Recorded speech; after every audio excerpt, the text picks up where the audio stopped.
shirkadda qodida ceelasha ee Samdrill ayaa ku guuleysatay qodida ceelbiyeed cusub oo laga hirgeliyay deegaanka Guryasamo ee koonfurta gobolka Togdheer. munaasabad kooban oo loo qabtay xariga jarka ceelbiyoodkan ay qodaysay shirkadda Samdrill oo ka qabsoontay deegaankani ayaa waxa goobjoog ka ahaa gudoomiyaha gobolka Togdheer isuduwaha biyaha ee gobolka mas'uuliyiinta shirkadda Samdrill madax dhaqameed iyo dadka deegaanka. ugu horeyn waxa ka warbixiyay xariga jarka ceelbiyoodkan cusub mulkiilaha shirkadda Samdrill injineer Cabdulxakiim Siciid Barre oo faahfaahin ka bixiyay habka iyo hanaanka farsamo ee ay shirkaddu u martay qodida ceelbiyoodkan. ceelkan wuxuu kaga duwan yahay ceelashii laga qoday Somaliland. waa ceelkii ugu horeeyay ee loo isticmaalay qalabka loginka la yiraahdo. waa qalab casri ah oo inta hogga uu qodan yahay iyadoon wax qalaba la gelin ceelka lagu hubiyay ceelku inuu biyo leeyahay.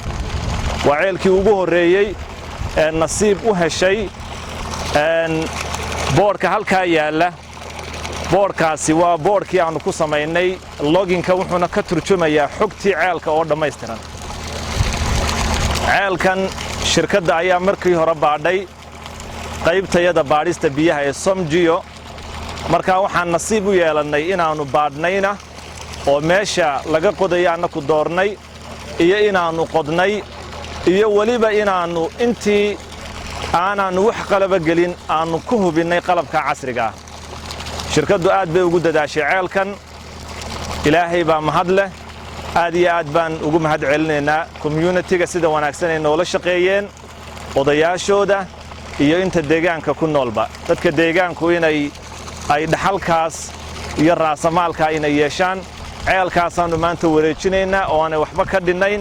wixii qalaba u dhiman ee taangiya ah ee wax kale ah iyaga deegaanka iyo dawladda oo iskaashanaya ayaa insha Allah ka hawlgali doona.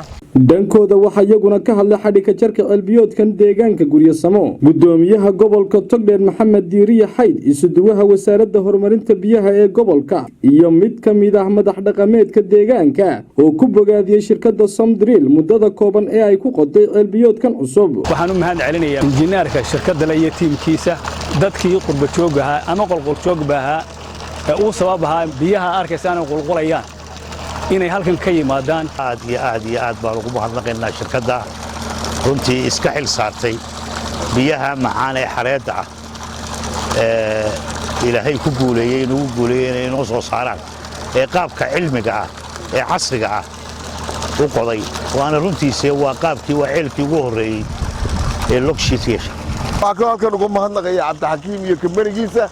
waxaan leeyahay biyaha noogu guuleysatay si biyaha noogu soo saartay alla wax waana ay saadinka kabaniginaba waa u ducaynaa iyagana. kale xukuumadayada wax halkan ka baaqiga waa laga eegayaa sidii wasiirku u ballan qaaday isuduwaha u wakiilkiina u ballan qaaday anigoo badho saafkii gobolkana waa idin ballan qaaday. waxaana leeyahay wasiirka wasaaradda khayraadka biyaha oo ah badho saafkii hore gobolka jooga xoogaal u ah meeshan sidaad u ballan qaaday dadkaasu biyahay sugayaan. biyahaasuna ilaa dararkii iyo meeshii lagu waraabinayay iyo wixii lagu xidhayay iyo wixii aynu ballan qaadnay loo helo dadka biyo heli maayaan. ugu dambeyn waxaa si rasmi ah xadhiga looga jaray ceelbiyoodkan deegaanka Guryasamo ee gobolka Togdheer oo ay qodidiisa fulisay shirkadda qodida ceelasha ee Samdrill. waa fahmi kay saxirsi Bulsha TV Burco.